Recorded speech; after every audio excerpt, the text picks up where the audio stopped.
Con el permiso de voz, mi general. Excelentísimo señor don César Muro Benayas, teniente general del Cuerpo General de Ejército de Tierra, en situación de retirado. Nació en febrero de 1952 en Talavera de la Reina, Toledo. Ingresó en la GM Zaragoza en 1970, como componente de la 29 Promoción, Infantería. Trayectoria profesional. De teniente a teniente coronel, desempeñó la mayoría de sus destinos en unidades paracaidistas. Entre ellos, destacar la tercera bandera Ortiz de Zárate, en la que estuvo destinado de capitán y posteriormente fue su jefe en el empleo de teniente coronel.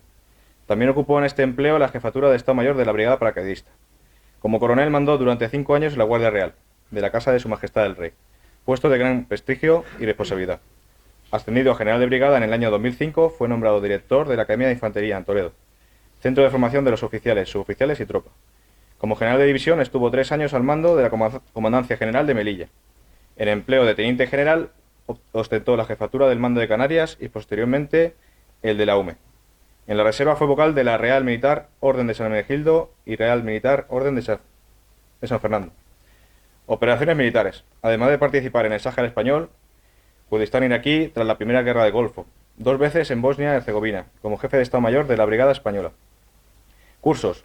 Todas las especialidades paracaidistas nacionales y de varios ejércitos extranjeros. Diploma de Estado Mayor y de alta gestión de recursos del CESEDEN. Habla francés e inglés. Tiene las siguientes condecoraciones nacionales: Gran Cruz del Mérito Militar, Gran Cruz Placa, Encomienda y Cruz de la Real y Militar Orden de San Hermenegildo. Gran Cruz de Plata de la Guardia Civil.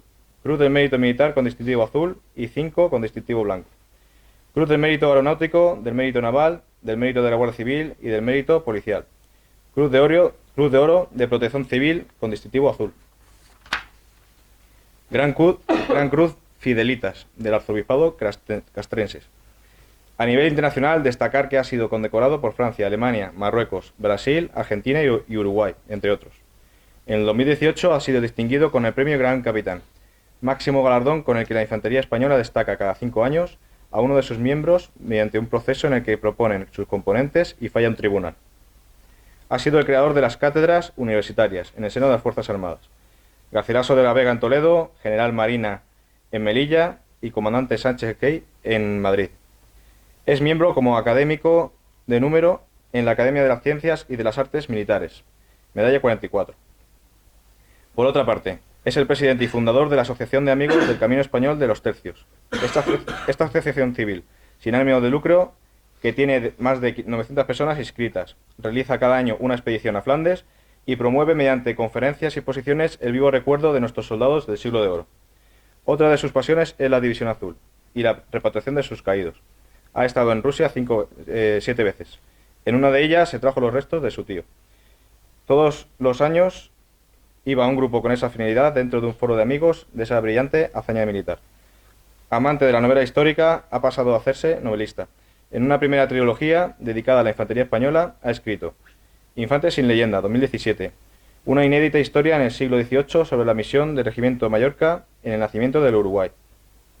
Infantes con leyenda, 2018, sobre el camino español y los tercios españoles en la época dorada de la Guerra de Flandes, con los gobernadores Juan de Austria y Alejandro Farnesio. Soldados de leyenda, 2019. Una novela de ficción sobre una misión en el ejército español en Senegal, en el 2028. Una crisis en pleno Sahel que salpica al archipiélago canario. Actualmente ha iniciado una segunda trilogía sobre los fronteros, aquellos soldados que en primera línea daban frente al enemigo, con Fronteros en América, 2022. La caballería española frente a apaches y comanches. Un desconocido conflicto en pleno siglo XVIII en el virreinato de la Nueva España, contra estos feroces indios, que España supo resolver logrando integrarles en aquel gran proyecto de ensanchar las Españas. Fronteros de la Reconquista, 2024. Moros frente a cristianos en la Guerra de Granada. Final de la recuperación del territorio peninsular y paso de la Edad Media a la moderna, de la mano de los cuadrilleros del Gran Capitán. Eso es, ¿eh?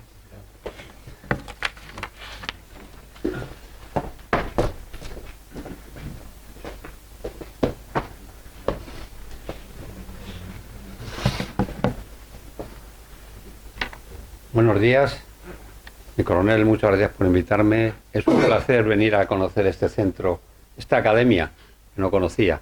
Yo me fui antes de que se crease la academia en sí y siempre he tenido mucha vinculación con los helicópteros en mi vida activa y es un una herramienta esencial para el ejército de tierra. Se me oye bien, ¿no? ¿Todo va bien, sin problema? Pues muy bien. Venga a hablaros de Pavía y Breda. No hace falta.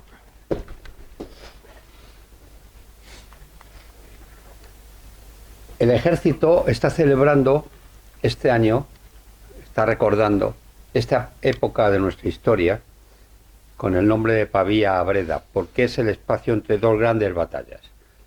Pavía hace 500 años, Breda hace 400 años. Pero lo importante es la reflexión. Miren, durante 175 años, España ha sido líder militar en el mundo. Eso no lo ha sido nadie. Si echamos cuenta atrás, es como si desde que reinaba en España la reina Isabel en 1850, Isabel II, hasta hoy, fuésemos la mayor potencia del mundo. Ni Estados Unidos, ni Rusia, ni Inglaterra, ni Francia, nadie en el mundo tiene este historial. Nadie. Nosotros, como herederos de aquellos soldados, nos tenemos que mostrar bien orgullosos, porque de hecho heredamos esa forma de ser. Ahora somos otra nación, es diferente, pero la filosofía, la esencia, el espíritu de nuestro ejército es muy parecido. Ahí les pongo grandes batallas, porque no pongo batallas de estas el norte de África y cosas así, solamente las grandes batallas. Pues fíjense, todas esas grandes batallas son las que vienen a sembrar esos 175 años. Cerignola, Garillano, Bicoca, Pavía, Múlver, bueno, les voy a contar un poco así para que sepan. Cerignola, Garellano, Bicoca y Pavía contra los franceses, que era la segunda potencia. Múlver contra los alemanes, rebeldes. San Quintín y Gravelinas, otra vez les damos un repaso a los franceses. Lepanto al imperio turco, que era el imperio que empezaba a crecer. En 1581 nos hacemos, porque el rey Felipe II pasa a ser heredero del reino de Portugal, hay que entrar a Portugal con cuchillos y ballestas. Y tenemos la batalla de Lisboa, Oporto y el de las Islas Azores. Empieza el conflicto de Flandes. 80 años duró la guerra de Flandes. Una guerra que empezaron los tartaranietos y la acabaron los tartarabuelos. Al revés, la empezaron los tartarabuelos y la acabaron los tartaranietos. Grandes batallas como Milburg, Mock, Gembloux, Maastricht, Amberes, Empel, Ostende y Breda. En 1634 derrotamos al ejército puntero que empezaba a emerger en Europa, que eran los suecos, en la batalla de Nördlingen. En 1543 perdimos en Rocroi. Todos se fueron menos los españoles. Como saben, es algo que se comenta mucho. Allí murieron todos porque no se rindieron, no se retiraron como hicieron el resto. Es la única que pongo que no es una victoria. Y luego acabamos en Valenciennes y en Saint-Denis otra vez contra los franceses. En concreto, ese gran panorama de grandes batallas, 175 años, invictus, es el orgullo y el patrimonio histórico que tenemos los militares españoles y principalmente, obviamente, el ejército de tierra. Bien, pues vamos a ver qué ocurre y por qué ocurre esto. Pues mire, todo arranca en la Guerra de Granada. La Guerra de Granada, entre Castilla y Aragón contra el reino nazarí de Granada, fue una guerra de 10 años, de la que sabemos poco, solo hablamos de la toma de Granada, de la entrada en Granada, ¿no? De la entrega de la llave por Boabdil. Sin embargo, en esa guerra es el cambio entre la Edad Media y la Edad Moderna. Aparece la pólvora, aparecen las armas de fuego, aparece una nueva forma de combatir. Y encima aprendemos los cristianos de los nazaríes muchas cosas, porque eran grandes combatientes. Obviamente llevábamos 8 siglos combatiendo. Si no sabían combatir unos y otros, apañados estamos, ¿no? Qué torpes serían. Pues de esa enseñanza influye mucho en la proyección que va a tener estos ejércitos que crean, que nacen con la creación de España prácticamente. La guerra de Granada acaba y se crea el ejército. Somos el primer ejército que existe en Europa. Hasta ese momento existía la hueste. La hueste era, venían los nobles con sus mernadas, con sus soldados, etcétera. El rey les pagaba para una guerra y luego se volvían. Después de aquello y viendo el problema que había con la nobleza, que cada uno tiraba para un lado, etcétera, el rey Fernando y la reina Isabel deciden barrer todo y crear un ejército único. Desaparecen las órdenes militares como fuerza, porque hasta la Reconquista las órdenes militares eran un ejército muy potente que pagaba la iglesia y lo utilizaba el rey. Y eran la primera línea siempre, ¿no? Eran los fronteros. Pues bien, se crea el ejército, con la experiencia que tenemos de la guerra de Granada.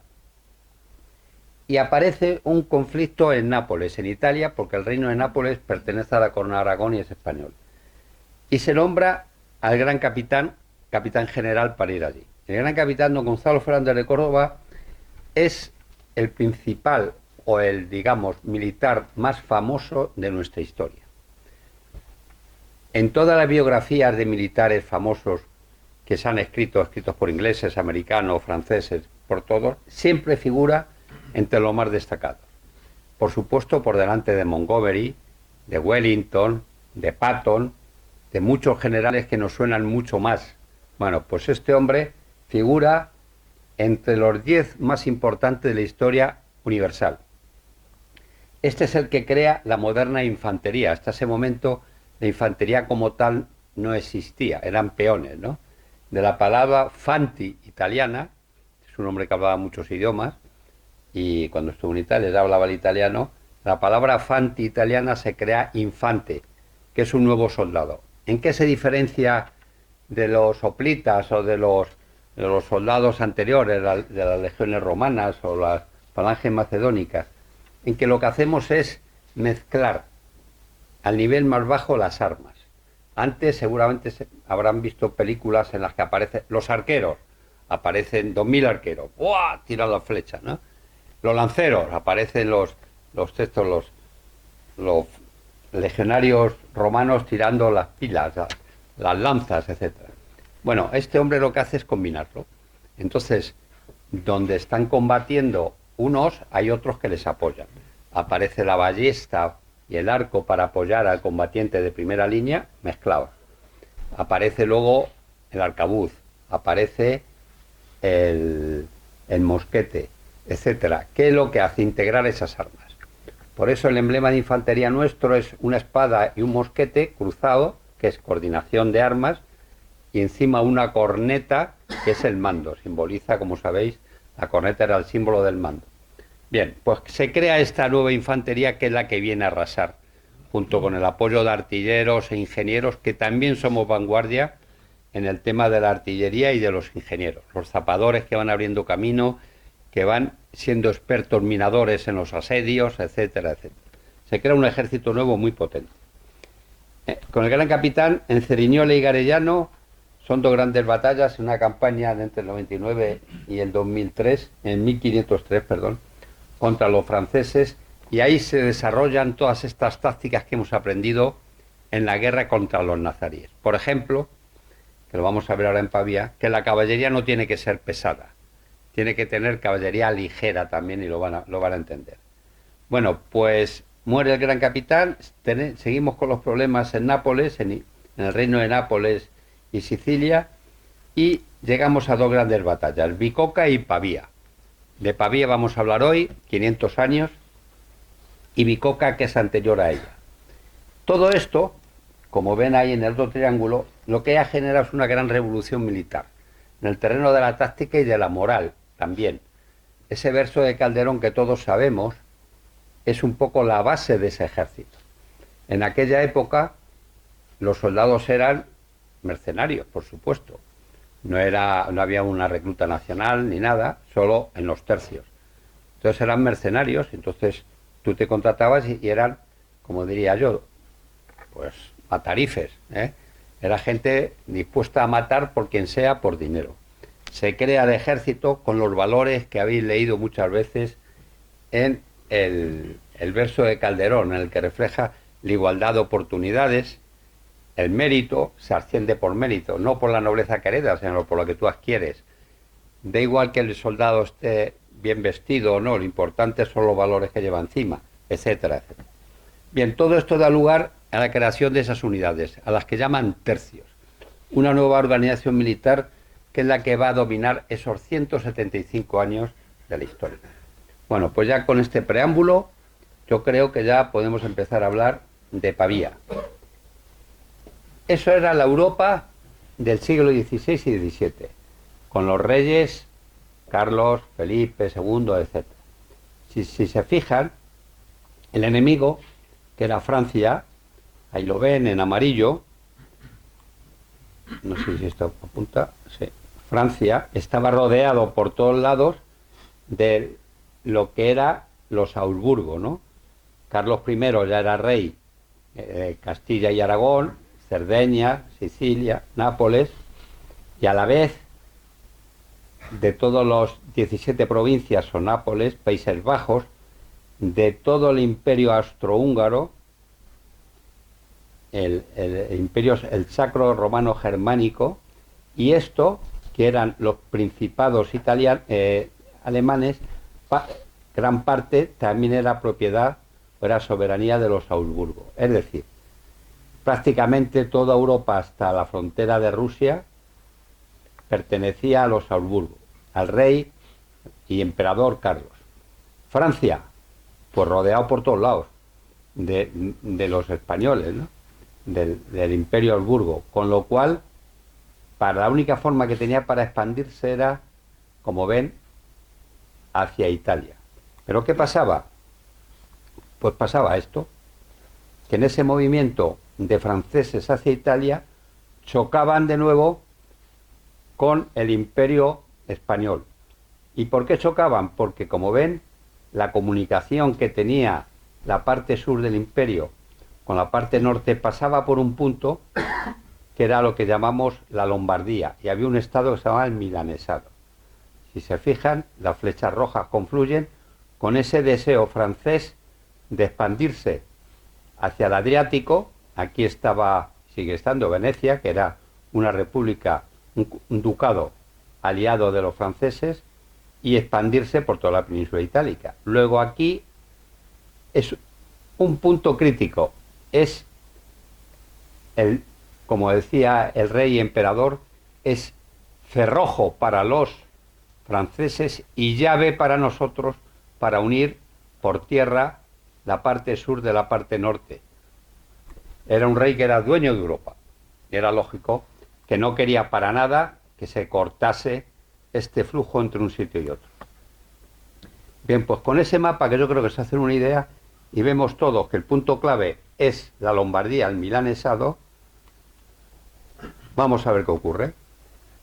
Pues ocurre lo siguiente. Bueno, hemos tenido ya en 1522 la batalla de Bicocca. Esta batalla de Bicocca se dio también en la lucha por el Milanesado, pero no la rematamos. Fue una batalla tremenda, de ahí viene el dicho, esto es una Bicocca, porque me parece que murieron 40 españoles y matamos a 30.000 entre suizos y franceses. O sea, fue una carnicería en menos de una hora, ¿no?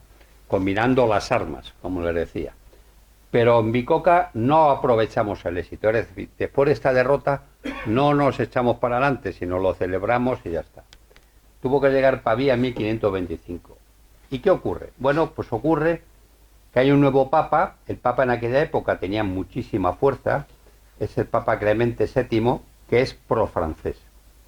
Totalmente amigo de los franceses. Entonces convence al rey francés, al rey Francisco, que acaba de llegar, que es primo del rey emperador Carlos nuestro, son primos, y los dos optan, precisamente han optado a ser herederos del imperio del Sacro Romano Germánico. Pero era mayor Carlos y pasa a ser el heredero, no su primo Francisco. En aquella época casi todos los reyes eran primos, por cierto.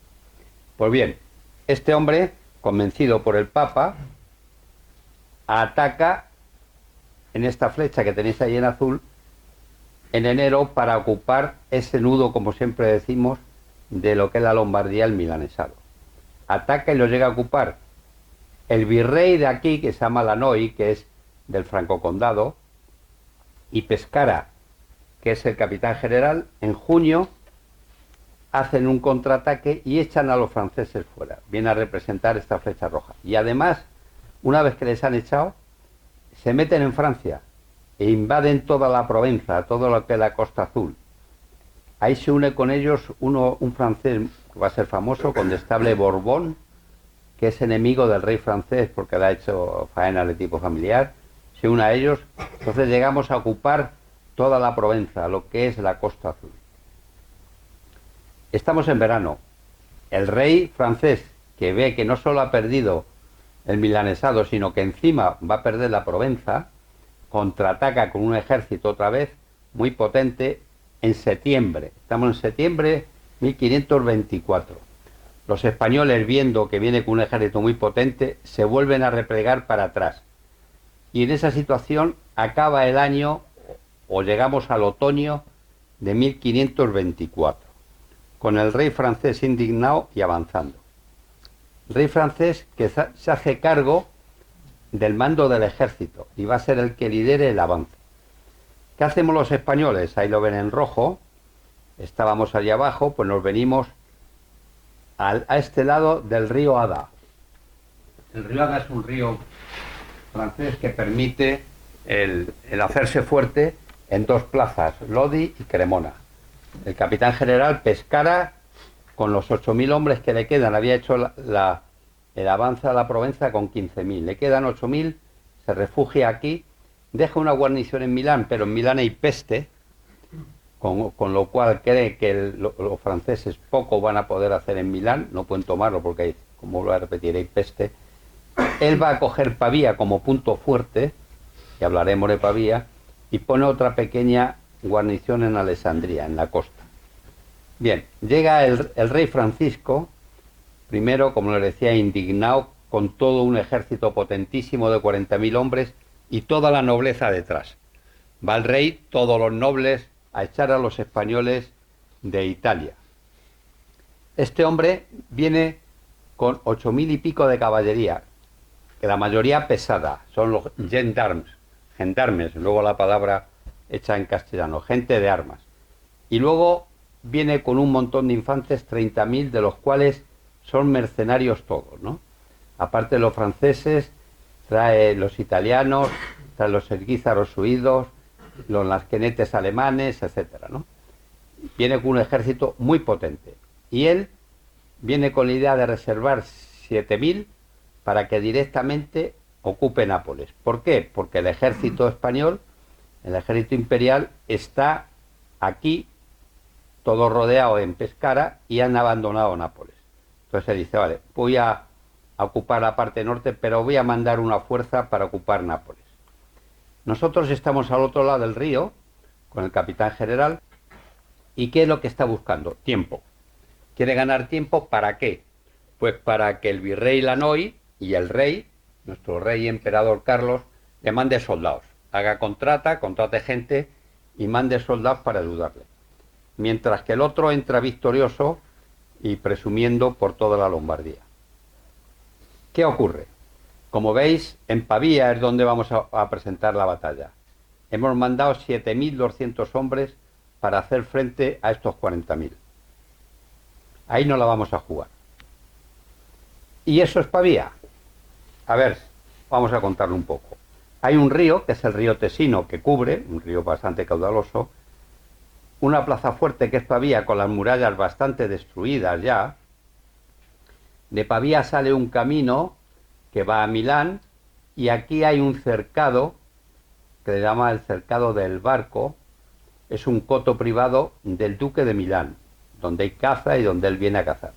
Dentro hay unas edificaciones a Mirabello, arriba hay un palacio abandonado, y como ven es de 7 por 4 kilómetros, todo amurallado. La ciudad, como les digo, hay que arreglarla, está amurallada, tiene una pequeña fortaleza, hay que arreglarla, pero en eso habrá que meterse en ello. Luego hay un canal por el norte, el canal de Vivasco, y con unos arroyos. Uno es el de Bernaccio, que atraviesa esta propiedad del Coto del Barco. ¿Qué más cosas? Pues bien, ahí estamos 6.000 alemanes. Les recuerdo que el imperio tenía soldados alemanes y españoles. 6.000 lasquenetes alemanes, 400 españoles, 500 italianos, 250 jinetes españoles y 16 cañones. Al frente, un navarro, Antonio Leiva, un hombre que tenía un currículum bestial. Había participado en más de 40 combates y en más de 30 asedios. Es decir, sabía de la profesión más que nadie, ¿no? Un auténtico experto. Había sido capitán con el gran capitán y le elige precisamente por eso, ¿no? Y ahí va. Bueno, pues en este escenario de Pavía, vamos a ver qué ocurre. De entrada, el asedio empieza el 25 de octubre, cuando el rey francés ve que lo que vamos a presentar es batalla en Pavía y que el resto se ha ido. Bueno, pues él avanza hacia Pavía. Esto es la parte de abajo de Pavía, ven Pavía, etc. ¿Qué hacen? Aparece el 25 de octubre. Los asedios siempre tenían doble línea de trinchera, una hacia adentro y otra hacia afuera, por si venían refuerzos, ¿no? Entonces, los asedios no tenían una línea de sitio hacia adentro, sino hacia adentro y hacia afuera. Luego coloca posiciones artilleras entre un sitio y otro, ¿no? Va colocando posiciones artilleras por todos lados. Distribuye la fuerza en 3 bloques. Uno el oeste, otro el este y otro al otro lado del río Tesino. Cuando lo tiene todo organizado con 65 cañones, que era una fuerza de artillería tremenda, empieza a atacar. Hace 3 asaltos en 3 direcciones y efectivamente causa mucho daño, pero los españoles resisten como jabatos. ¿Qué problema tienen? Que cuando llegan a romper la muralla y entran dentro, descubren que Leiva, como les digo, es un hombre experto y zorro, ha hecho dentro otro campo de trincheras, de tal forma de que no puede ser batido por los cañones, porque están protegidos por la muralla. Y él tiene allí un campo de trincheras. Han roto la muralla y cuando entran dentro, ven que la artillería no puede dar a las trincheras y según entran por las brechas abiertas, los arcabuces españoles les matan, ¿no? Con lo cual, paran, se echan para atrás, ha hecho un desgaste tremendo y ve que no hay solución, que no consigue entrar en noviembre. ¿Qué hace? Bueno, pues vamos a parar, vamos a pedir que nos manden más pólvora para los cañones, voy a desviar este río, porque no puedo atacar por aquí, porque cubre, entonces lo desvía a otro río que está cerca, que es el Gravalón, haciendo una obra de ingeniería tremenda. Monta unos caballeros. Caballeros son unas plataformas altas donde colocabas la artillería, de esta forma, con 2 filas. La primera fila batía la muralla y la segunda fila por arriba, como un mortero, batía las posiciones esas, ¿no? Pero claro, en hacer los caballeros, todo esto, le llevó mucho tiempo. Y manda una fuerza para conquistar Nápoles como tenía previsto. Todo esto ocurre, como veis ahí escrito, entre diciembre y enero. ¿Qué ha ocurrido aquí? Bueno, pues como les decía, estamos esperando a que el rey nos mande gente, que el virrey Lannoy contrate gente, y estamos sufriendo todo esto hasta llegar al 3 de febrero. El 3 de febrero primero ocupamos una ciudad cercana, ocupada por los franceses, a Melzo, en enero, para tener dinero para poder pagar a los soldados y seguir. Reciben en total un ejército, entre los que tenía y los que le vienen, 15.000 soldados, españoles, alemanes e italianos, y avanza. Al llegar aquí, es esta línea, por así decirlo, estas 2 líneas, lo primero que hacen es fortificar, porque le reciben los franceses con una cantidad de cañonazos tremenda, se dedican a suministrar Pavía, hacen una columna disfrazados de franceses, con 60 mulos llenos de pólvora, etcétera, y diciendo que iban a apoyar, hablando francés, a esta primera línea, la meten por aquí y por la puerta. Los mulos como carne y para comer y la pólvora para defenderse. Leiva ha tenido muchos problemas dentro, sobre todo de disciplina. ¿Por qué? Porque los mercenarios alemanes o les pagas o se van. Los lasquenetes, vuelvo a repetir, eran mercenarios, mientras que los españoles llevaban ya 8 meses sin cobrar. Esta gente, había un gran problema de disciplina. Él, toda la plata que hay en iglesias, etcétera, la reparte entre los alemanes como pago y les paga algo, pero hay muchas deserciones porque los alemanes que están fuera les dicen: pero qué tontos sois, a nosotros el rey francés nos paga y mucho más que a vosotros, veniros, rendiros, etcétera. Un problema de disciplina gordo que él lo corta de una manera lo más tajante posible. Ahí estamos en esta lucha, ahí con el ejército del rey imperial amenazando ya. ¿Qué estamos esperando? Bueno, hemos llegado aquí, vamos a fortificarnos como están ellos, hemos suministrado pavía y a partir de ese momento empezamos a dar golpes de mano, encamisadas las llamaban. Encamisadas se llamaban así porque era ataques de noche, se ponían encima una ropa blanca para identificarse. En aquella época no había uniformes, como uno vestía como quería.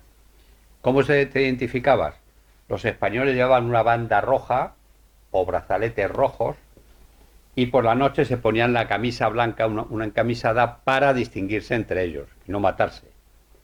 Los franceses azul. Pues bien, no dejábamos de hacer encamisadas. ¿Qué esperábamos? Bueno, pues esperábamos la decisión de que el rey mandase dinero. Cuando el rey manda dinero, estamos a mitad de febrero, se produce un consejo de guerra. El consejo de guerra en aquella época era algo preceptivo en el que el jefe se reunía con los capitanes y hablaba de su proyecto, su decisión, de lo que iba a atacar y escuchaba sus opiniones o su veto. Entonces se produce un consejo de guerra entre los españoles para decidir ¿qué hacemos?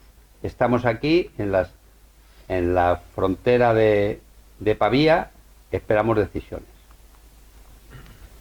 Bien, en esa situación, ¿qué ocurre? Bueno, pues el rey de Francia, como les decía, solo no tiene problema. Él quiere tiempo, ha pedido más soldados todavía, más refuerzos. Está esperando que caiga Nápoles y a ver qué hacemos. Está esperando deserciones en el bando español porque no les pagan. Y piensa que si hay batalla, tiene tropas de sobra para hacer frente a una batalla, ¿no? Si la atacasen de fuera. Con lo cual está tranquilo, es la hipótesis probable que la tiene tranquila. Pero en el bando español ocurre lo contrario. Ha llegado el dinero, se produce el consejo de guerra y el virrey, ser jefe político, dice que con ese dinero lo mejor es volverse otra vez al río Ada o reforzar Nápoles, que lo van a perder toda la parte sur, ¿no? Que eso es lo que él cree que hay que hacer con el dinero. El capitán general del consejo de guerra convence a los capitanes y dice que no, que lo mejor es atacar de una vez, atacar a los franceses de noche aprovechando la sorpresa. Les convence y el capitán general se lleva la decisión de atacar. Y les va a atacar precisamente sorprendiéndoles absolutamente a los franceses. Vamos a ver un croquis rápido y les cuento lo que ocurre. Bueno, hay una preparación importante, estamos aquí, una preparación importante del ataque. Simulan que se van, queman todas las tiendas, todas las chozas y se van para atrás. Hay un movimiento desde estas trincheras hacia el río Ada otra vez. Pero lo que hacen es solamente que vaya la logística. Cuando se alejan un par de kilómetros, hacen una acción y se vienen a este pico del Círculo del Coto. Les han engañado. Los franceses que están ahí dicen, no, se están retirando. Con las primeras luces del día 24 se están retirando, etcétera. El rey, tranquilo y va. Lo que yo decía, estos tienen problemas con los sueldos, se van otra vez al río Ada, tranquilos chicos, vámonos a la cama y a descansar. Pero los españoles lo que hacen es simular eso y por la noche se vienen a este pico, rompen este cercado que les cuesta mucho, hay 3 compañías delante y abren 3 pasos de 100 pasos cada uno, prácticamente al amanecer. Una vez que lo rompen, entran dentro, obviamente enseguida son descubiertos, pero ellos lo primero que hacen es atacar a esas casas que les decía que están en el centro. Son las casas de Mirabello. ¿Por qué? porque ahí vivían la mayoría de los nobles. Era como la gran residencia de los nobles. Ahí dormían tranquilos y más esa noche que les habían dicho que se habían ido los españoles, pues estaban dormidos todos. Les cogimos en la cama, en la piltra, hablando claro. Ataque a las casas de Mirabelo. Simultáneamente que estamos entrando, se ha dado la alarma en el campo francés y a nuestra retaguardia, una vez que entra todos, la ataca una unidad francesa que estaba aquí y derrotan toda nuestra retaguardia y nuestra artillería. Es decir, nos hemos quedado sin segundo escalón y sin artillería. Un problema gordo. Pero Pescara no va a dudar nada y lo que hace es continuar. Simultáneamente, Leiva, que estaba en la fortaleza, le mandaron mensajeros y tal, que cuando oyesen disparos de salvas saliesen a combatir. Entonces Leiva sale a combatir, él por cierto de un ataque de gota y le llevan sobre una silla, le llevan 4 sobre una silla, él con la espada dirigiendo las tropas. Entonces se produce para los franceses la sorpresa de que están atacando los españoles sin que les sorprendiera, sin que lo supieran, por el norte, y que Leiva les ataca por el sur. Buena cosa, la escogemos. Entonces se va a producir los grandes combates. Primero el de caballería, que es a este lado del arroyo, Bernacchi a este. Este combate, ahora lo voy a ver en detalle, fue muy duro, pero ahí salimos victoriosos. ¿Por qué salimos victoriosos? Por la mezcla de caballería ligera y arcabuceros. Y en el otro lado, la infantería de los española más la infantería alemana se enfrenta a suizos y alemanes. Y ahí se producen dos grandes combates, uno de caballería a este lado del arroyo y a este lado de infantería. Ahora los hablaremos con detalle. Toda esta batalla dura 1 hora. En 1 hora y media se produce la derrota absoluta del campo francés. Cuando el rey ve y le dicen que los españoles están ahí, no se lo cree, pero bueno, reaccionan y la orden que da es esa, ¿no? La infantería por este lado y la caballería por aquí. Entonces se van a enfrentar jinetes por un lado e infantes por otro. Voy a contar un poco en detalle esto. Ampliado.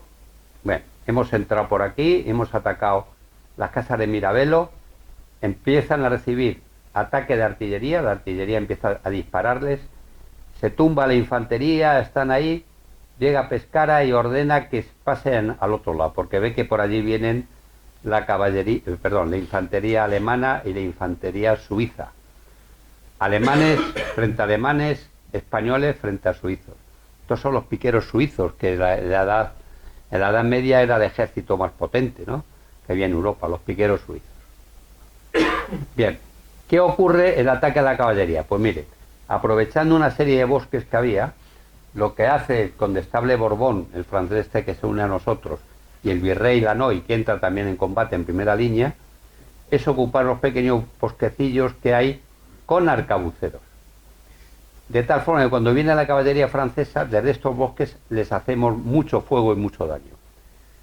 No presentamos con la caballería nuestra, que es ligera frente a la pesada, combate, sino que lo que hacen es, cuando van a chocar, abrirse y envolverles, ¿no?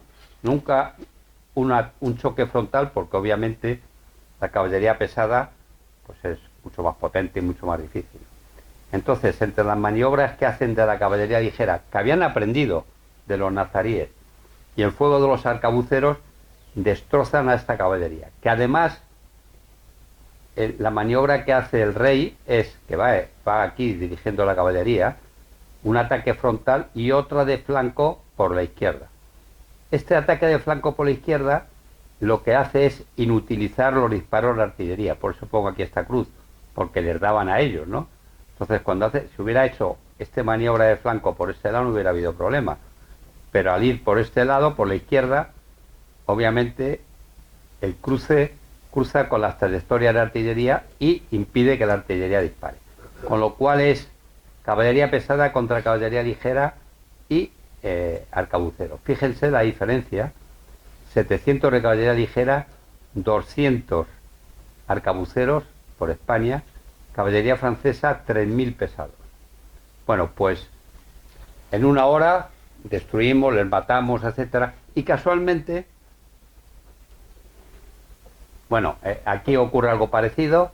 los alemanes son superiores a los otros alemanes, les bordean por los flancos, es como si les abrazasen y obviamente les derrotan enseguida, y los españoles, que eran un poquito menos que los esguízaros suizos, colocando arcabuceros en el flanco, enseguida ellos que tenían el más recuerdo de Bicoca les derrotan, todos estos se van al sur hacia el río, seguimos detrás de ellos, destruimos prácticamente todo el ejército francés. ¿Qué ocurre? Que el rey Francisco es capturado. El rey francés es capturado. Es la única batalla que un rey es capturado. Acierto español y desacierto de ellos, obviamente. Yo he mandado a la Guardia Real y, desde luego, si me cogen al rey me pego un tiro, ¿no? Porque no se entiende. Para que se hagan una idea, en aquella época un caballero tenía detrás un escudero, que era un hombre que iba a caballo que le protegía, el escudero.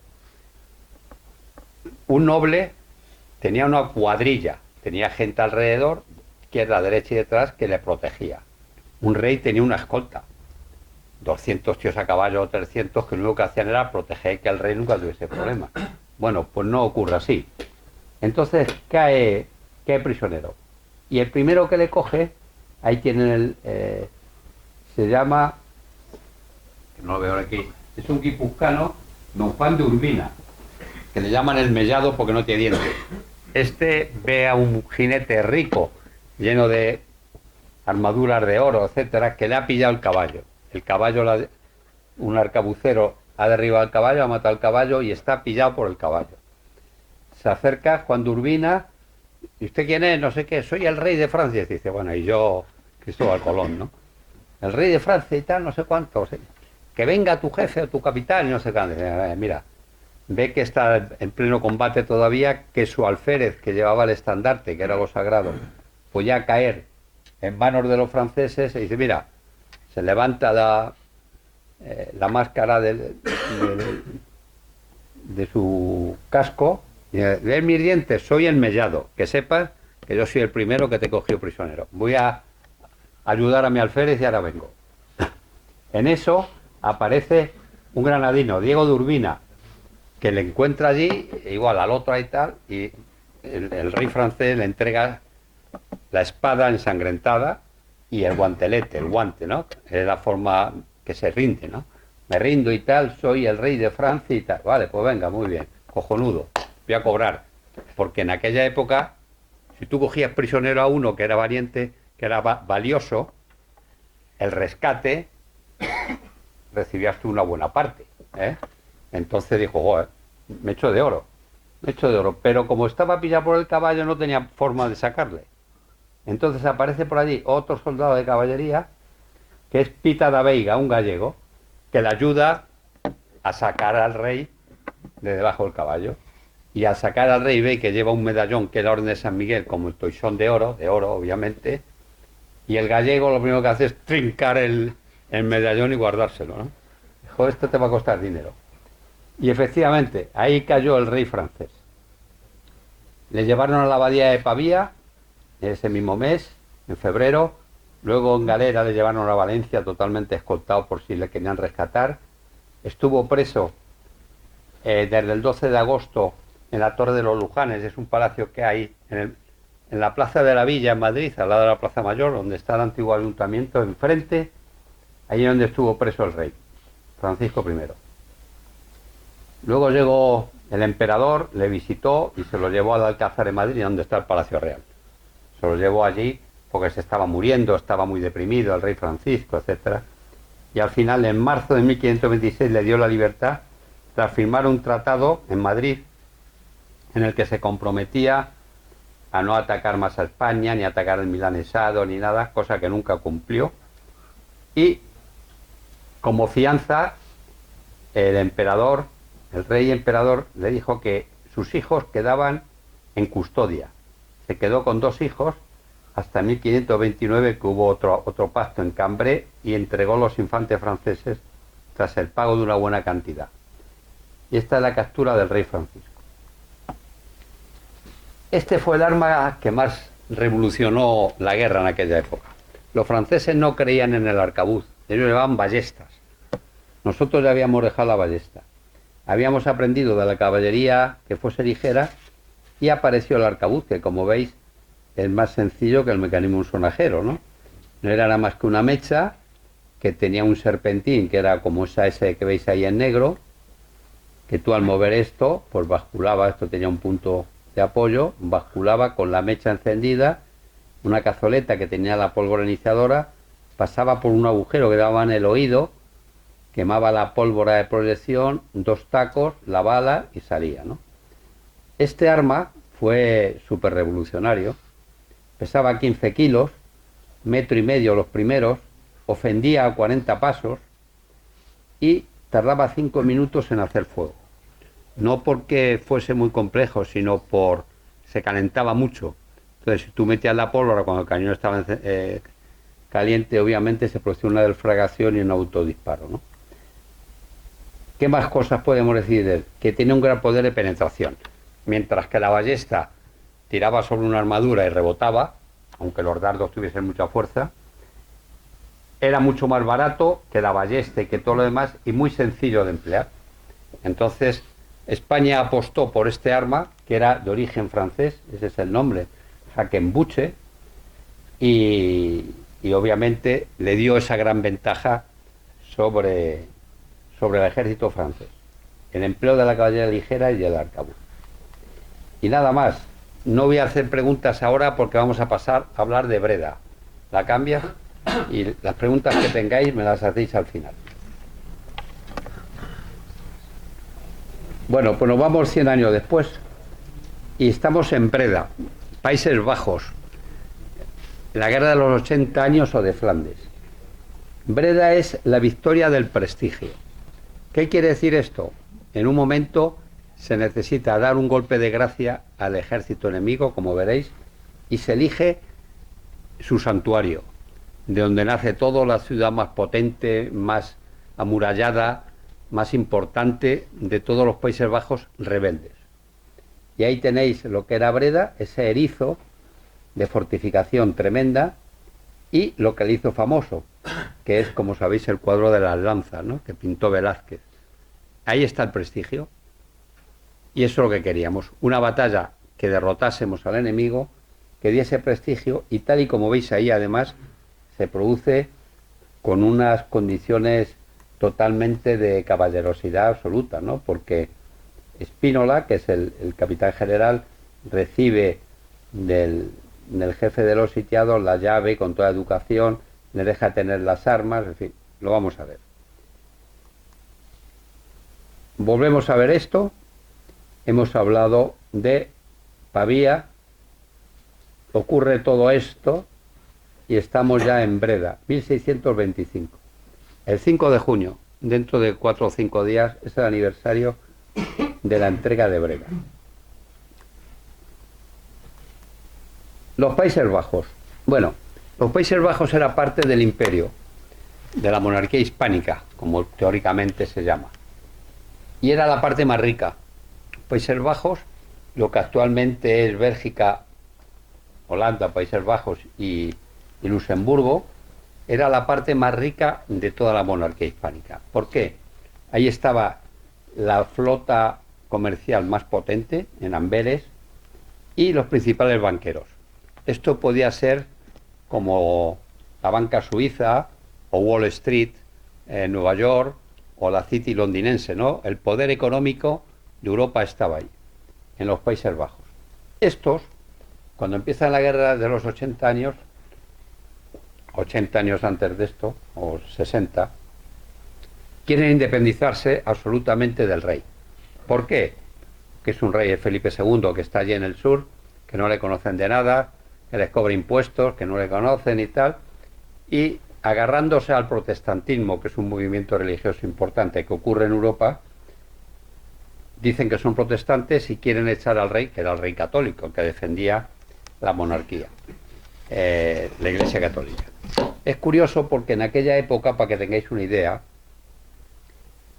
la religión venía a ser un poco como la Constitución. Cada nación que formaba parte de la monarquía hispánica, que era toda Europa, como veis, tenían idiomas diferentes, cultura diferente, solamente les unía la religión católica.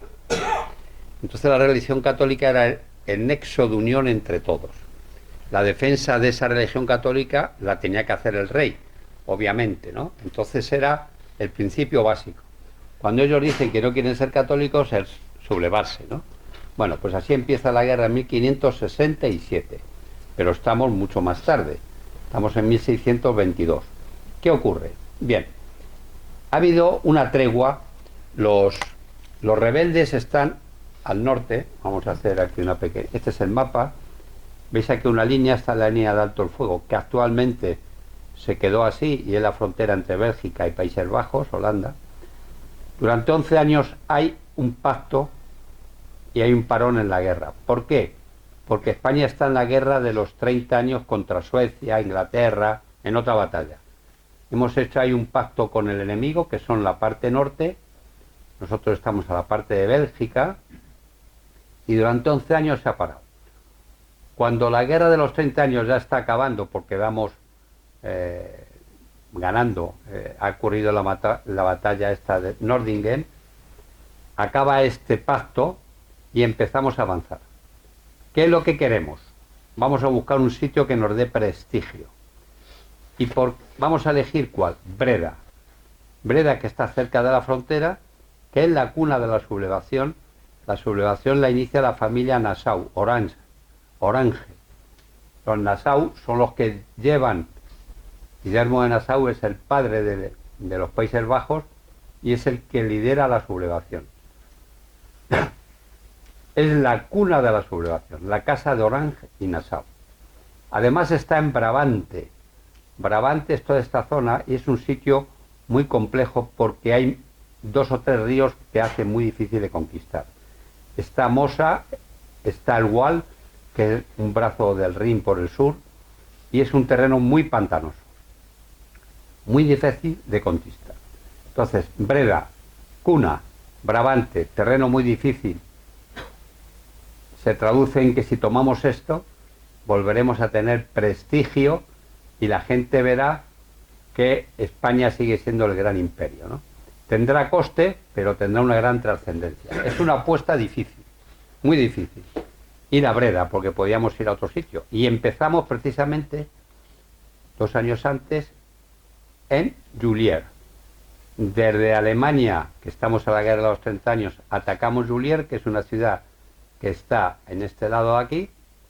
Simultáneamente queremos hacer un desembarco en la costa, cerca de Breda, que fracasa, y el tercer acto que va a haber es el ataque a Breda. Bueno, una cronología de lo que ocurre en Breda para que se hagan una idea. Bueno, Breda la habíamos tomado en 1581. Lo tomó Alejandro Farnesio. Lo recuperó Mauricio de Nassau, que era el Stadtauer, el hijo de Guillermo, en 1590. Nosotros hicimos una tregua con ellos hasta el 21, ¿no? Y estamos ahora en 1621, que acaba la tregua. Hemos atacado Juliers, hemos fracasado en Bergen op Zoom, que es la costa, y se decide ir a Breda en agosto del 24. Va a ser un sitio que dure hasta junio. No es mucho, son 9-10 meses. Hubo sitios como el de Amberes que duró 2 años, el de Maastricht 8 meses.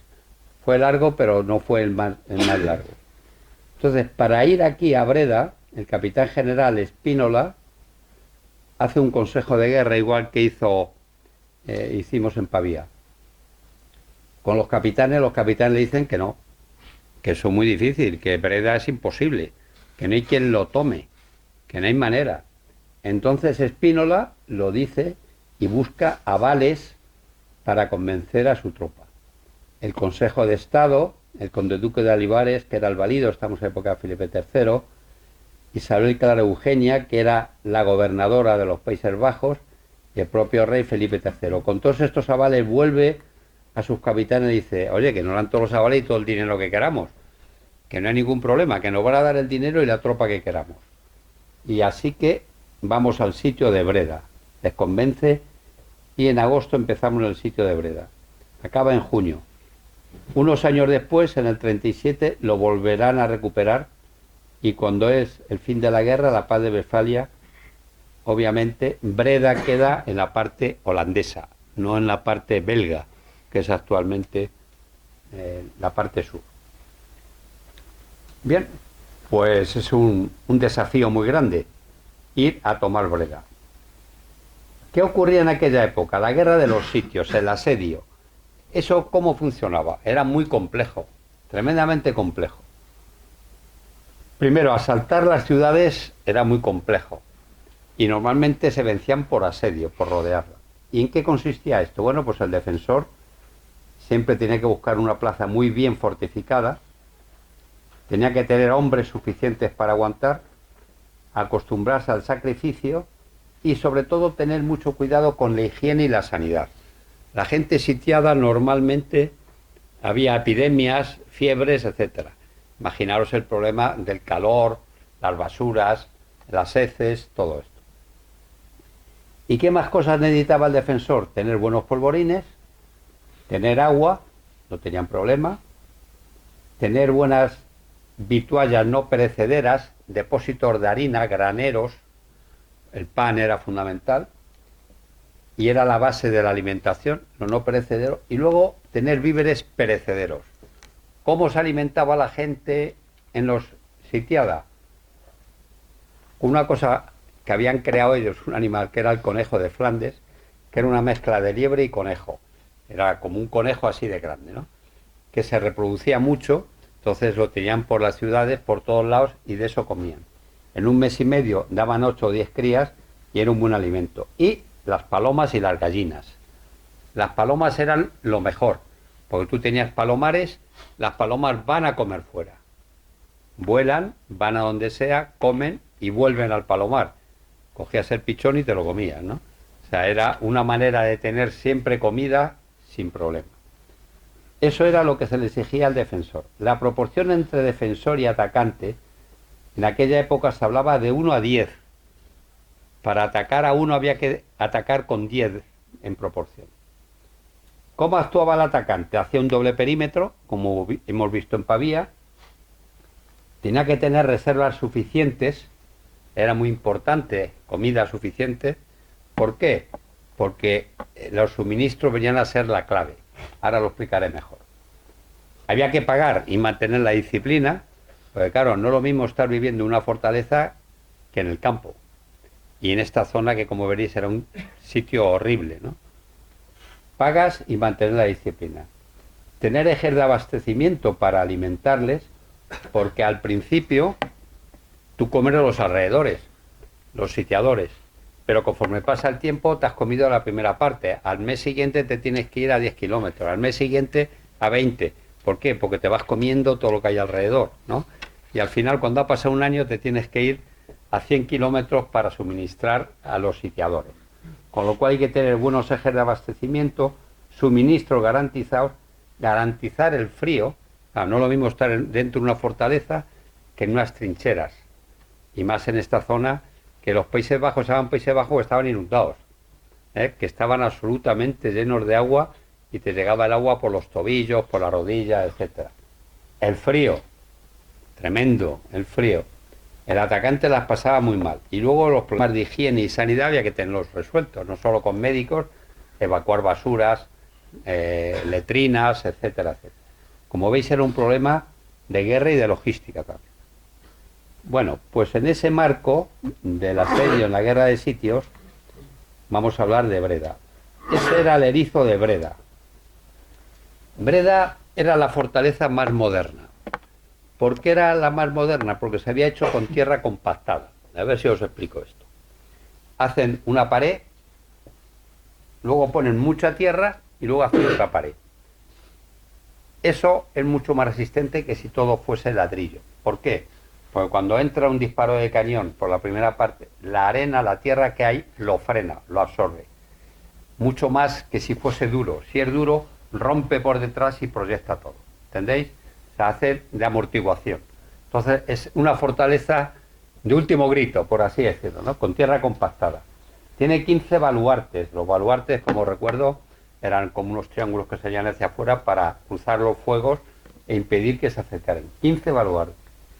5 castilletes que eran las puertas. Bueno, castilletes, los veis aquí. Los 15 baluartes son estos de aquí. Lo vais viendo todo el perímetro.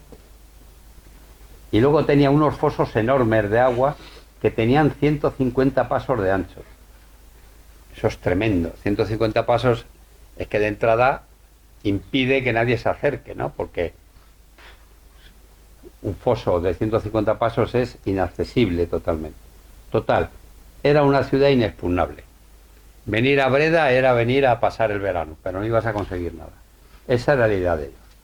Bueno, pues el capitán general Spínola, este es el territorio, lo voy a ir viendo lo que es el campo de Brega, solamente haceros esta observación de un cronista de la época que dice: Breda es el culo del mundo, lleno de venas y sangre, pero sin huesos.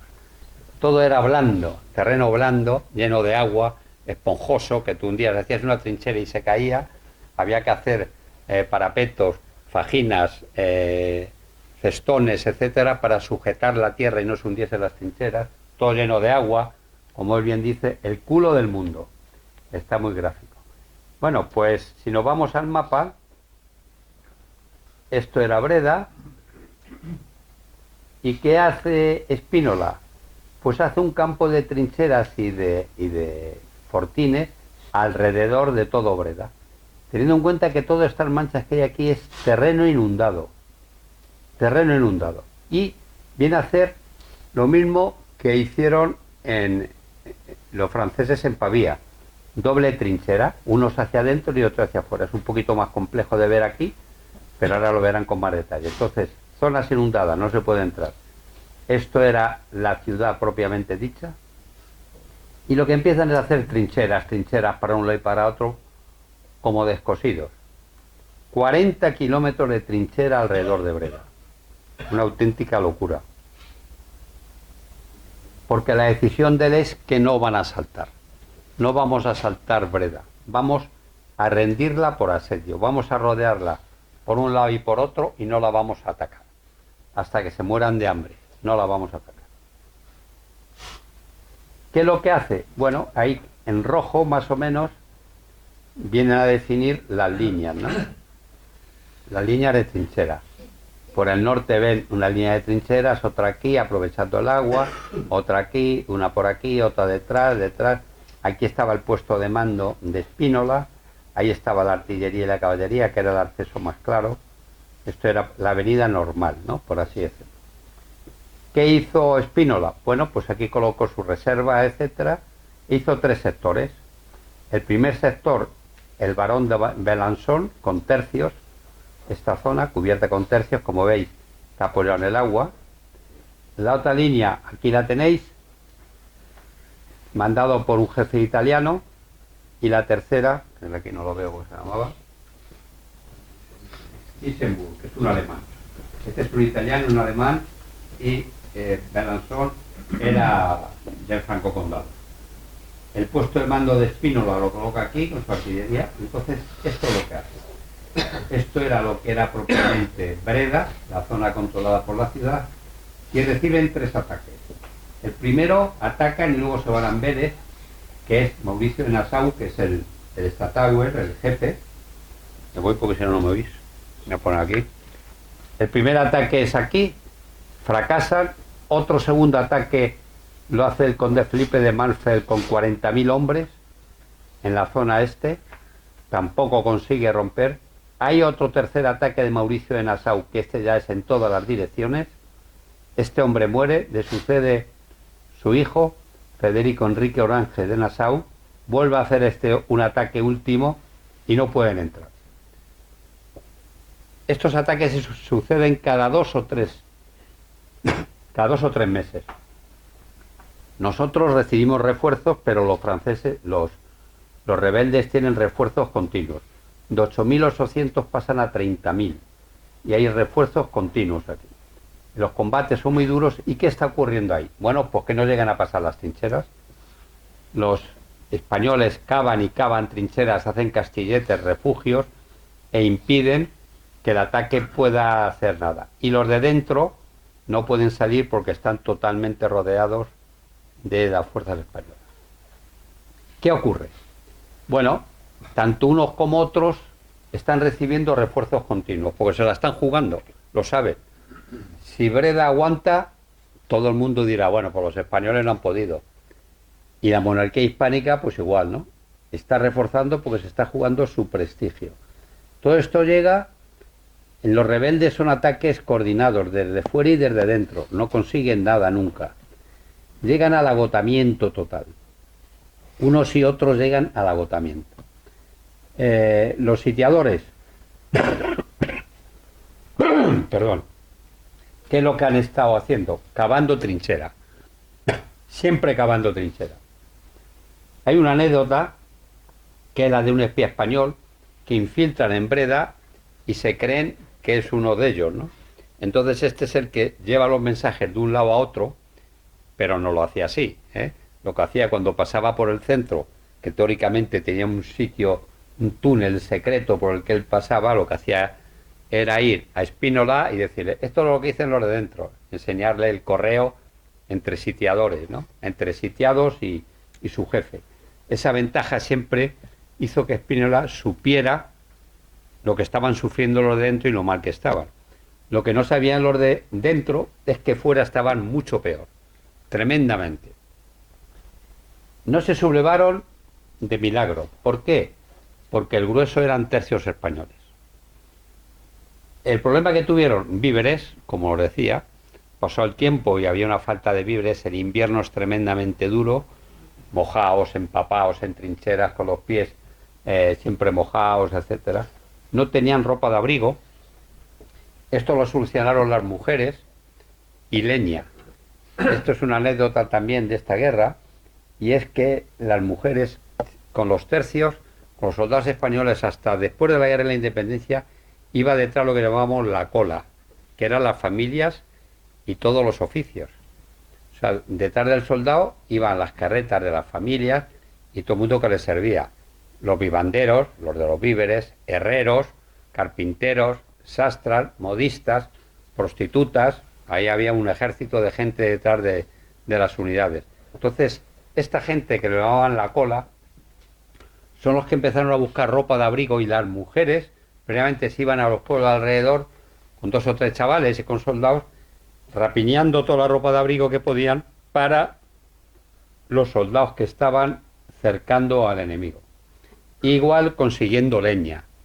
Entonces, gracias a ese esfuerzo moral de las mujeres proporcionando ropa de abrigo y leña a los sitiadores, pues pudieron aguantar todo lo que pudieron. Como Spínola sabía lo que estaba ocurriendo adentro, empezó a ofrecerle soluciones rentables de rendición. Le decía, mira, no vais a salir, ya lo han intentado 4 veces, no hay manera de que rompáis el círculo. Si tú te rindes, yo te voy a dejar salir con las banderas, te voy a dejar, no te voy a quitar nada, vas a salir honrosamente como te mereces, y en esas circunstancias te ofrezco un pacto de rendición. El otro al principio se resistió, pero claro, cuando empieza a ver el hambre, que la gente de dentro empieza a ver que le ofrecen un pacto y no lo acepta, que no hay salida, que no hay manera de socorrerles, que ellos no pueden salir, los sitiados empiezan ya a medio rebelarse, lo que obliga a su jefe, obviamente, a pactar. Después de 1 mes y medio o 2, pactan, y eso es lo que pactan. Usted va a salir, me va a entregar la llave, yo le voy a recibir con las armas, usted va a venir con sus armas, va a venir desfilando, nadie le va a hacer nada, pero el que gana soy yo. Usted se va de Breda y yo tomo Breda. Y ese es el famoso cuadro que pasa, que hace Velázquez, que está en España, pero que es dominio universal, ¿no? Sobre el campo de Breda, que es toda esa mierda que se ve aquí de lagunas, y está la ciudad, etcétera, etcétera, se produce la rendición, y este prestigio, que era lo que estábamos buscando en su corazón, en el sitio más difícil, derrotar al bando enemigo. Y el que quiera que me haga preguntas. Muchas gracias. Me voy a quedar yo. Yo he leído por ahí el nombre que eligen para los tercios, de dónde tiene su origen. Porque en algunos sitios he leído que es de la combinación de esas cosas que llevaban los tercios, pero no... Vamos a ver. En otros sitios se leen otras cosas. El primer documento que aparece es en una ordenanza de 1536, la palabra tercios, que viene a decir, se pagará, pero un documento administrativo, se mandará tantos ducados, etcétera, para pagar a los tercios. Eso es todo lo que hay. La versión que tú dices es la lógica, porque el gran capitán sí que deja escrito, el gran capitán escribe toda la táctica y todo esto, ¿no? Y dice, la gente de armas se repartirá en tercios. Unos que eran los de la pica, otros las ballestas, otro la lanza. Entonces esos tres lo dividían en tercios, ¿no? Por eso decía que la combinación de esos tres era lo que daba fuerza. Esta es la versión táctica, tercios. La versión administrativa, cuando aparece diciendo que lo llaman tercios, nadie sabe por qué le llama tercios, ¿no? Y luego hay miles de versiones más, que cada uno se ha inventado lo que quiere, que yo ya me he perdido. Lo que está claro es que le llamaban tercios, pues lo llamaban tercios, ya no hay que darle más vueltas, pero el origen de esa palabra no han sabido dar por qué. Si es lo lógico, lo que decía el gran capitán, la tropa en tercios, y se juntan los tres tercios, y combatían en tercios. Pero no hay una ordenanza en que se crean las unidades como tal. Se empiezan creando con la unión de capitanes.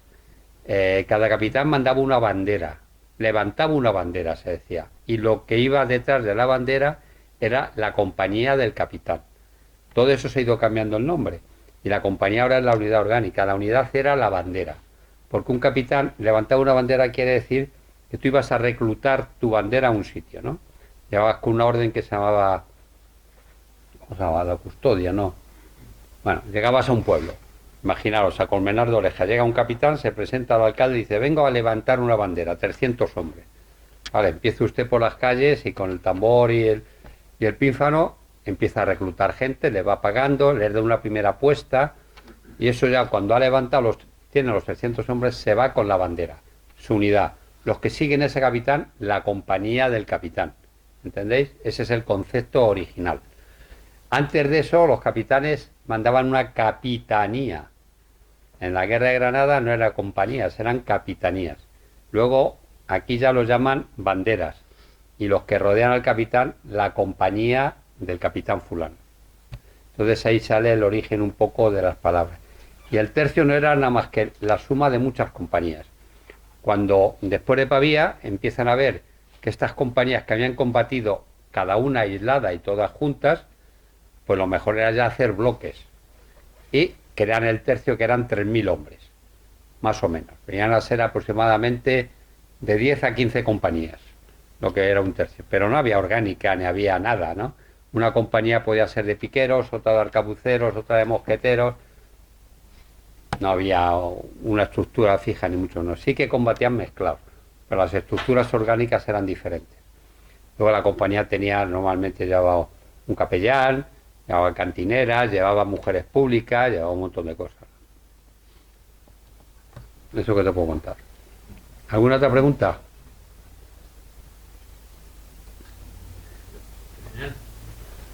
¿Por qué perdemos ese poderío? ¿Cómo? ¿Por qué perdemos, después de los 175 años, por qué perdemos ese poderío? Bueno, porque todo se desgasta, todo se desgasta. Vamos a ver, yo creo que la principal, dos cosas fueron esenciales. Primera, la extensión. El imperio era tan grande, imagínense, desde Chile, Filipinas, todo lo que era Europa, hemos hablado sobre Europa, pero tenemos toda América, desde América del Norte, Alaska, todo eso era español. Entonces, controlar todo aquello era tremendamente difícil, pero lo hacíamos. No teníamos dinero, porque habíamos perdido mucho dinero en batallas, ¿no? Entonces, las arcas españolas, eso que dicen de la plata de América y tal, la plata de América, aquí venía como mucho un tercio, el resto se empleaba en América. Los grandes edificios y las grandes universidades que se hicieron en América se hizo con aquella plata, ¿entendéis? Y la tercera, la más importante, es la falta de hombres.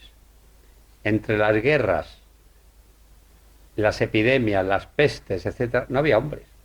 Al final, cuando un capitán venía aquí a Colmenar a reclutar, el alcalde le decía, es usted los paseos que ya no quedan hombres. Ahora, si usted quiere, yo se lo voy a buscar.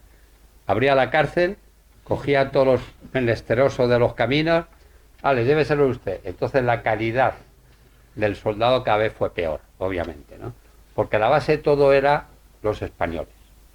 Sí, se cogían alemanes, porque obviamente la monarquía hispánica era muy amplia, se cogían de todos lados, pero la base eran castellanos, aragoneses, etcétera, ¿no? Y eso es la clave de todo. Falta de dinero, las grandes distancias para controlar esto y la falta de hombres. Se tenía que morir, ¿eh? Luego los reyes que tuvimos cada vez fueron peores.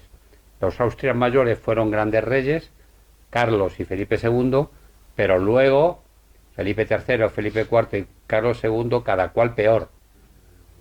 Y se perdió la dinastía, porque se muere Carlos II sin descendencia.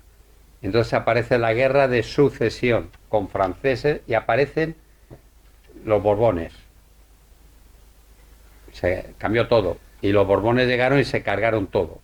Cambiaron todos los tercios, los quitaron y crearon sobre el ejército regimientos. Los regimientos es una estructura francesa que traemos de Francia a los Borbones. Entonces desaparecen todos los tercios y aparecen los regimientos. Entonces ya somos pobres, ya no sé cuánto, en fin, todo ha cambiado. Es una suma de cosas. Pero yo creo que lo más importante es la falta de hombres. Porque en aquella época, pues la mayoría eran en el ejército. España era, Castilla era pobre, ¿eh? Decían, hay un dicho, decían, soldado, cura o morir de hambre y calenturas. Eso es lo que había, no había industria, no había tal, era... O te hacías soldado, o te hacías cura, o morías por los caminos de hambre y calentura. Es un dicho muy de aquella época. Muchas gracias. Si me permite otra pregunta... Sí, hombre, las que quieras. Si se visita ahora, por ejemplo, toda aquella zona, se pueden ver restos españoles, tanto Breda como... se pueden ver edificios de nuestra época allí. Es lo que yo hago, ¿eh? Yo todos los años, en el currículum han dicho que presido la Asociación de Amigos del Camino Español de los Tercios. Nosotros vamos todos los años, hacemos una expedición que coincide con el último fin de semana de noviembre. Y vamos a Empel, que está al lado de Breda. En Empel es donde el milagro de Empel, donde se aparece la Virgen y salva un tercio, el tercio Bobadilla de morir, etcétera. Hay una especie de milagro. Bueno, me vamos todos los años. Y siempre que vamos, aprovechamos para ver todos los campos de batalla. Yo esto me lo conozco muy bien, me conozco Amberes, me conozco muchos sitios. Ha ido cambiando, ¿no? Porque obviamente Breda queda el Castillete, que es la Academia General. Realmente el Castillete central de la ciudad de Breda es la Academia General Militar Holandesa. Ahí está tierra, mar y aire juntos, no solo tierra, mar y aire. Entonces siempre me he alojado, he ido con cadetes y nos hemos alojado, he ido con tropa y nos hemos alojado allí. Breda se puede más o menos recomponer. Las zonas inundadas, unas quedan, otras no quedan. Obviamente campo de trinchera no queda nada, ¿no? No queda nada. Eso es lo que puedes ver. Y hay sitios muy famosos como Amberes, se puede ver muy bien. El sitio de Amberes, el sitio de Maastricht se puede identificar. En fin, hay muchos sitios que se pueden ver, sin problema. Es divertido, el turismo militar es divertido. Yo tengo una anécdota de esto. Cuando hicimos el 450 aniversario del Camino Español, fuimos un grupo de aquí, de España. El ejército puso cadetes y soldados de todos los regimientos de infantería. Hasta fuimos como 40 o 50. Y llevábamos uniformes de época. Nos dejaron, luego se desfiló en la Castellana. Seguramente a algunos os sonará un desfile en la Castellana que fue una compañía de soldados de época. Bueno, el asunto es que cuando íbamos a una ciudad de esta, en el autobús nos vestíamos de época y salíamos con tambor y pínfanos, ¿no? Y bueno, impresionante, ¿eh? La gente se quedaba primero acojonada, luego cuando veían que no veníamos a tomar la ciudad, pues nos aplaudían incluso y nos invitaban y tal, ¿no? Pero no, hay gente que nos quiere, ¿eh? En general, no hay ningún problema. Gracias. Venga, ¿alguna otra pregunta? Venga, señor. En EMPE hemos puesto un florero digital, la Asociación Reinos de España, a través del Memorial Hispanidad, y todos, vamos, podéis dar el código QR en todos los idiomas. está todo. Allí está. Que lo pusieron ellos en el último Sí. viaje que hicieron.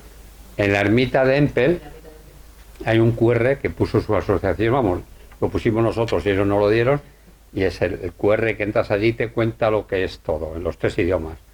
Y viene muy bien porque está teniendo un montón de visitas. Todo el mundo que va allí lo pincha y lo ve, ¿no? Y es un sitio muy curioso, la ermita y todo el entorno aquel. Se hace una especie de romería con todos los españoles que hay por allí y nos juntamos ese fin de semana, como os digo, el último de noviembre, 400 o 500 españoles, ¿eh? Entre los que vamos de España y los que están allí destinados, diplomáticos, hijos, familias y tal, se monta como una romería, eso sí, con un frío que te mueres, claro, porque a final de noviembre al lado del Mosa hace frío. Luego hacemos una buena comida, en fin, lo pasamos bien. Gracias. Gerard, ¿el Camino Español es el nombre de exclusivamente una asociación o hay un itinerario? Es el camino existe. Vamos a ver. El Camino Español, España tiene 2 grandes hitos logísticos de lo que presumir. Uno era la reina Isabel. Por eso un barco de los 2 se llama Isabel. Porque la reina es la que crea la logística. En la guerra de Granada es la que se inventa la logística. Con un lema, que no falte de nada. Luego ya los logistas han dicho otras cosas. Servir, pero no sé qué, tal. Ella dijo, que no falte de nada. Y eso yo creo que es la mejor logística, ¿no? Pero bueno, entonces en homenaje a eso tenemos ese barco. Y la otra gran gesta es el Camino Español. Cuando empieza esta guerra de Flandes, los de Flandes, que estaban a 50 días de Madrid, se tocaban las pelotas, hablando gracias. O sea, yo me sublevo, pero ¿van a venir aquí soldados? Imaginaros 50 días actualmente, un batallón motorizado, 50 días de viaje, se irían a Corea del Norte. O sea, en aquella época era como ir a Corea del Norte, actualmente. Entonces, los holandeses que se sublevan dicen, aquí no vienen esto ni borrachos. Bueno, por barco no podíamos ir, porque obviamente la flota holandesa enemiga y la francesa y la inglesa nos iban a dar, ¿no? Al pasar por allí. Entonces inventaron un camino desde Milán, donde se juntaban las tropas en Milán. Habéis visto cómo confluyen las flechas en el milanesado, el sitio mejor. Y desde allí, hacia el norte, por un camino, luego fue cambiando el itinerario, llegábamos hasta Bruselas, hasta Namur, que era el cuartel general de tropas, ¿no? Y así estuvimos 65 años. Durante 65 años se hizo un camino que los soldados y las familias iban y volvían. Y jamás hubo un problema. Y ese es el milagro, y ese es el genio. Porque en aquella época, como os podéis imaginar, y por lo que he dicho antes, cuando tú veías un soldado propio o enemigo, lo más prudente es coger tu mujer, las cabras, los niños e irte al monte. Porque no había derecho de gentes. Te iban a matar a la mujer, violar a tus hijos, comerse el ganado, te iban a hacer un desgraciado. El soldado era peor que la peste. Bueno, pues el Camino Español, y habéis visto un cuadro que pintó Ferrer Dalmau, en el que se ve una columna tranquila y un niño y una mujer allí viéndolo y tal, como aplaudiendo, como si estuviese en el siglo XX. Bueno, esa imagen, obviamente en aquella época es impensable, porque la mujer hubiera cogido a su hijo y se hubiera ido. Y si lo conseguimos era porque se invertía dinero, se compraba sobre el terreno, se pagaba los alojamientos, si alguien metía la pata se hacía justicia en el momento, etcétera, etcétera. Entonces, durante 65 años pasaban columnas de soldados con las colas y había auténticos expertos. Son 40 o 50 días dando de comer. Esto se dividía en tramos y había luego los empresarios de la época que contrataban un determinado tramo y pasaban las compañías, les daban de comer, etcétera, etcétera, ¿no? O sea, era una maniobra logística bestial. Nunca combatimos en el Camino Español y siempre dejamos una buena estela. La asociación esta que yo presido, bueno, lo hemos hecho muchas veces, ¿no? Son 3 ejes básicamente y los ayuntamientos están encantados. Hay muchos todavía indicios que en francés, Camino de los Españoles, Chemin des Españoles, Pont des Españoles, Puente de los Españoles. O sea, el itinerario está de alguna manera, y los franceses lo conocen mucho más que nosotros. Porque claro, los españoles no sabíamos esto, o sabíamos muy poco, ¿no? Pero los franceses son sus calles, son sus pueblos, son sus ciudades, y por ahí pasaban y volvían los españoles, con lo cual ellos han hecho muchos estudios históricos, etcétera, y lo conocen más. Pero está por toda Europa, desde Milán, todo atraviesa los Alpes y carretera y manta hacia arriba. No había carreteras en aquella época, ¿eh? Habría que abrir caminos, llevar los carros, las ruedas que se rompen, las herraduras, caballos que mueren. Aquello era una maniobra logística bestial. Porque llevar un tercio, 4.000 hombres, más la cola, hablaban de bocas siempre. ¿Cuántas bocas son? ¿8.000, 9.000? Imaginaros el esfuerzo que era dar de comer a 9.000 tíos. Cuando Sevilla eran 15.000 habitantes, por ejemplo. O sea, estamos hablando de que era como media Sevilla andando. O sea, era un esfuerzo logístico el que hacían bestial. Y la gente estaba muy preparada, ¿no? Hacían cada día 25 kilómetros, 4 o 5 leguas. Era muy interesante. Y eso es lo que queremos, recuperar ese legado español. Gracias. ¿Alguna otra pregunta? Una pregunta. Los tercios, con los otros ejércitos europeos, se pagaba un sueldo, casi todos eran mercenarios, pero en muchos libros se puede leer que los tercios españoles es el primer, digamos, ejército profesional europeo. Sí. Y entiendo, no sé, por eso lo pregunto, que eso sería porque en los tercios españoles había soldados muy veteranos que hacían ese núcleo duro de los tercios, aunque vinieran de otros países mercenarios, y eso era lo que hacía verdaderamente que el tercio español fuera tan potente. Vamos a distinguir. Primero, monarquía hispánica, que no solo Castilla, León y tal, es toda Europa. España, Castilla, León, lo que ya era España con Carlos I, aportaba tercios. Alemania aportaba regimientos. Los valones aportaban regimientos. O sea, cada nación que formaba la monarquía hispánica aportaba con su nombre lo que tenían, ¿no? El nombre tercio solo era español. Eran unidades españolas, en origen. Conforme el reclutamiento es cada vez menor, más difícil, empezamos a meter ya en los tercios al final del siglo XVII, pues había de todos lados. Sobre todo había mucho italiano, porque Italia, Sicilia y Nápoles ha sido España más tiempo que Italia. Estos son, durante 500 y 400 años, tanto Nápoles como Sicilia ha sido español. O sea, que aquello era... Pero los querían de la península. Hay muchos escritos de los virreyes que dicen, mándeme soldados de la península y tal, no los cojo de Sicilia y tal. Los preferían los de allí. En la cuantía de esa fuerza que tenía la monarquía hispánica, estaba el ejército español y otras unidades. Nosotros veníamos a aportar un 15 o un 20%, lo que eran los tercios, pero siempre eran el esfuerzo principal. O sea, el tercio luego iba rodeado con un par de regimientos y era el que asaltaba y tal. Y muchos regimientos, balones, por ejemplo, lo mandaron maestres de campo españoles, con el nombre de coronel, ¿no?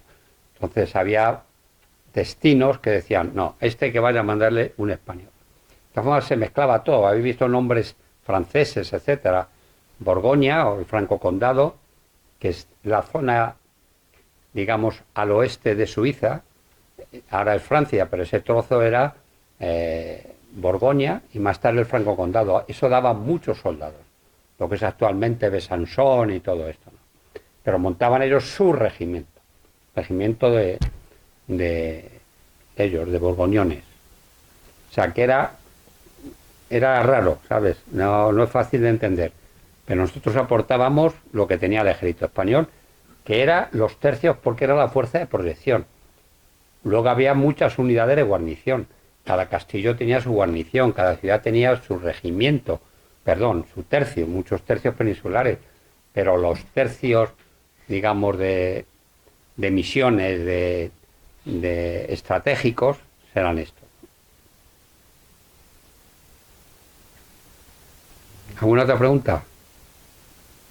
Bueno, pues buen fin de semana. Viernes, a disfrutar del buen tiempo y del sol. Muchas gracias. Muchas gracias por la conferencia. Gracias.